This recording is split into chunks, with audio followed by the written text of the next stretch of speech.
Taking notes in a college class can be a real challenge. What's the best approach to note-taking when there's so much information coming at you? In this brief video, two University of Wisconsin Marinette professors, Dr. Dan Kullgren and Dr. Mark Klemp, share some practical tips to help you take notes more effectively. Follow these suggestions, and you'll get more out of your classes and earn higher grades. You really need to pay attention to note-taking. Note-taking skills can be really tricky. The pace picks up. It's tough. The information comes at you fast. And we're so tuned to want to get every piece of information, like a tape recording, have it verbatim, and that's just not practical. You can use tape recordings and things like that to help out. But your note-taking skills are really something that needs to be honed and worked on. Every single time you go to class, you bring something to write with, and you bring something to write on. You always assume that the professor is going to have something important for you to take note of.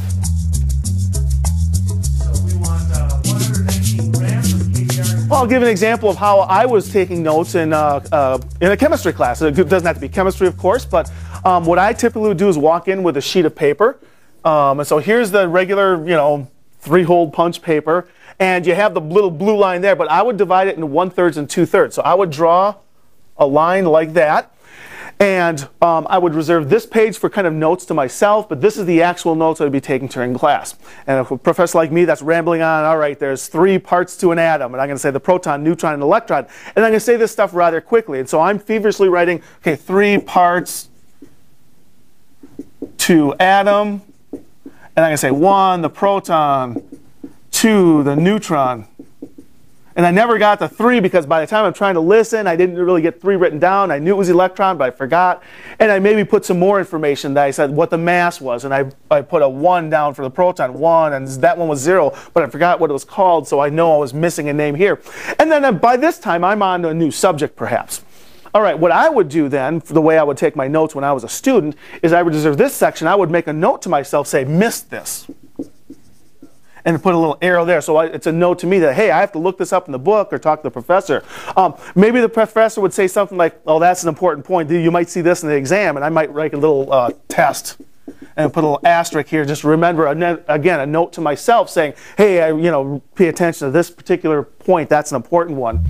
And if you add those up, it's important for students to realize that if you're taking notes in a lecture class, when the professor is offering sort of a lecture outline like that, you want to take both the heading down, the main idea, the main issue that the professor is trying to get across, and then leave space underneath to put in the details. And those are where the details are going to come. The professor is going to talk about, the 4 things to keep in mind about presidential reconstruction or something like that. So you want to be, listening for those details to kind of fill in under the outline. It is not realistic to expect that you will write everything down you would like to. The material just comes at you too fast. And so that's one aspect of embracing the idea that, hey, I'm not going to be able to record everything, but at least I want to get information down so I can fill in the missing gaps in my notes from the textbook or from the professor after the fact. In classes of mine, I'm always happy to see students raise their hands, ask for a clarifying statement, or ask me to sort of, clear up something that they didn't quite understand or go over something again.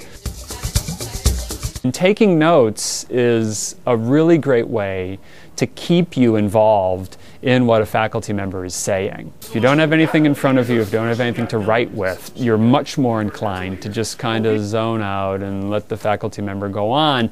But if you've got something to write with and something to write on, and you're carefully sort of noting down the important bits of information or information that the faculty member's presenting, you're much less likely to sort of lose their train of thought, and you're a lot more likely to kind of stay plugged in with what they're trying to get across to you. I think also sometimes students think that if there's something going on in the classroom other than a lecture, that then it's time to sort of, put the pen down, cross your arms, and sort of sit back and be entertained. Oftentimes, the music that you're hearing, the video clip that you're watching, the discussion that you're engaging in, that's when some of the most creative and important information is being presented in a class. What I would do is, after I took my notes and I could fill in my holes where I was missing information, I would, as quickly as I could, try to rewrite my notes, ideally the same day. I'd take a new sheet of paper here, and I would use a ruler, making this much higher quality, but I would write a much straighter line, 1/3 and 2/3. And I might even do this multicolor. I might start out saying 3 parts of an atom. And of course I'm writing fast now, but I would have this much more legible, and then I would write down the 3 parts of the atom with all the information, including the missing stuff that I didn't get on my first page of notes. And again, I might make a note here, this is maybe going to be an exam, and other information as well. But what the real benefit is, when you have this multicolored, really nice set of notes, it's not this set that the notes are more legible, it's really that you've gone through all this information when you sat in that class and you're feverishly taking your notes and trying to keep up and not lose information. When you replay that stuff by writing these notes over again, it's really an earnest, in-depth, engaged way to go through that lecture again, that full lecture, and it really strongly reinforces those ideas.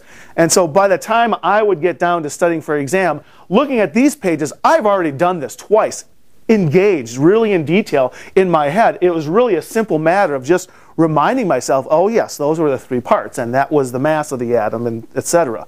Before the next class period, you'll review the notes from the previous class and from the reading you've done for that class. Taking notes in a notebook while you're reading is one of the absolute best ways that you can ensure that you're getting the information that you need from that text. The added benefit is then when you go and study for exams or when you're writing a paper, you've got sort of your own kind of personal index in your notebook of what the key issues are, what the key themes are.